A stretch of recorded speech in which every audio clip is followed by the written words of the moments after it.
कि ये गांव चारों तरफ से घिरा हुआ है, एक कोना है अंदर की तरफ। हम तो यही कह रहे हैं कि किसी भी तरह ये माहौल बंद हो जाए, बस हम भी शांति से अपने घर में सो सके, रह सके, अपने बच्चों में रह सके। बच्चे कहीं बैठे हैं, हम कहीं बैठे हैं, बहुत ज़्यादा मुश्किल है। बच्चे भी रो रहे हैं कि हमने घर आना है, मम्मा आप क्या। ये गांव तीन तरफ से पाकिस्तान से घिरा हुआ है और इसकी चौथी तरफ यानी इसके पीछे से एक नदी बहती है। सामने नजर आ रहा है, वहां से वाइट पिलर नजर आ रहा है। तो ये एक तरफ हो गया और दूसरी तरफ आपने बताया वो कहाँ पर है? पाकिस्तान। हाँ, वहाँ नदी। ओके। ये छोटा सा पुल एकमात्र जरिया है इस गांव के लगभग 500 लोगों को यहां से निकलने का। जब भारत पाकिस्तान के बीच तनाव बढ़ा और हमले शुरू हो गए तो अपनी हिफाजत को देखते हुए गांव वालों ने रातों रात गांव छोड़ने का फैसला किया। अगर ब्रिज पे कोई अटैक कर देगा सीधा ही, तो यहाँ से निकलना भी मुश्किल हो जाता है। तो मैं मौके पे सरपंच हूँ, अभी मेरे को इनकी तरफ भी देखना पड़ता है, बच्चों की तरफ देखना पड़ता है। कि मैंने खुद इनको बोला, हालात देखे, थोड़ी फ़ौज की एक्टिविटी थोड़ी तेज़ हो गई, तो मन में ख्याल आया कि अगर रात को कुछ हो जाएगा तो मैं इनको कैसे निकालूंगा, कैसे इनको शेल्टर में कहीं लेके जाऊंगा, यहाँ कोई व्यवस्था नहीं है। इसलिए मैंने खुद ही अपने बेस पे इनको बोला कि आप अपने बच्चों को लेके थोड़ा एक रात के लिए आप आगे शिफ्ट हो जाओ।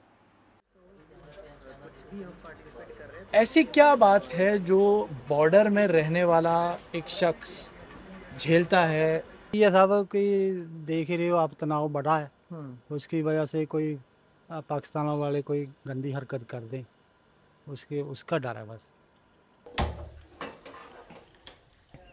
देखो सर, मुश्किल तो बहुत ज़्यादा है, आम आदमी के लिए बहुत ज़्यादा डिफ़िकल्ट होता है ये।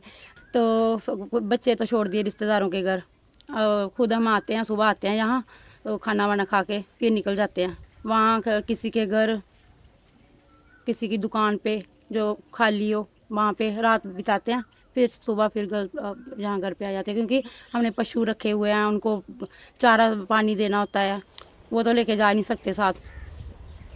बच्चों की एजुकेशन की कितनी ज़्यादा परेशानी हो रही है, कितनी ज़्यादा ख़राब हो रही है उनकी पढ़ाई भी।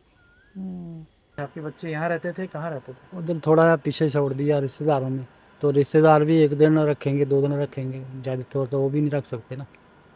वो भी बोल देते हैं कि हमारे पास खाना खुना नहीं है, रहने के लिए भी एक एक दो दो कमरा कहाँ छोड़े, बहुत परेशानी है। हम कई बार बसे हैं, कई बार उजड़े हैं, तो ये दर्द जो ना ये ज़्यादा होता है, ख़ास करके जो बॉर्डर पे रह रहे हैं। कि जब कारगिल हुआ था तब भी यहाँ से जाना पड़ा, हमें 3 साल बाहर गुजारने पड़े। हमारी खेती में सारे मायने लग गए थे यहाँ पे, हम तो अपने खेत तक भी नहीं जा सकते थे। 3 साल हम ना तो कोई खेती कर पाए, ना ही अपने घर पे रह पाए। हमारी खेती जो है, ज़मीन जो बंजर हो चुकी थी, फिर ऐसे जंगल हो गया था, फिर सारा इतना खर्चा हुआ लोगों को, फिर दोबारा आबाद करना पड़ा उसको। तो जब भी कोई ऐसे हालात होते हैं तो दिक्कत तो बॉर्डर वाले को आती जाती है।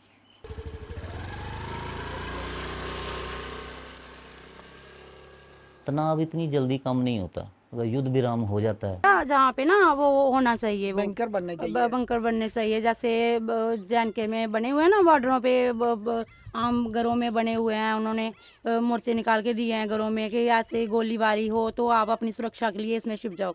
तो हमें ज़्यादा नहीं वो चाहिए, जहाँ पे कम से कम उतना तो होना चाहिए, क्योंकि हम 0 लाइन पर रहते हैं, इतना तो होना चाहिए हमारे लिए। ये मांग तो सरकार से ज़रूर करते हैं।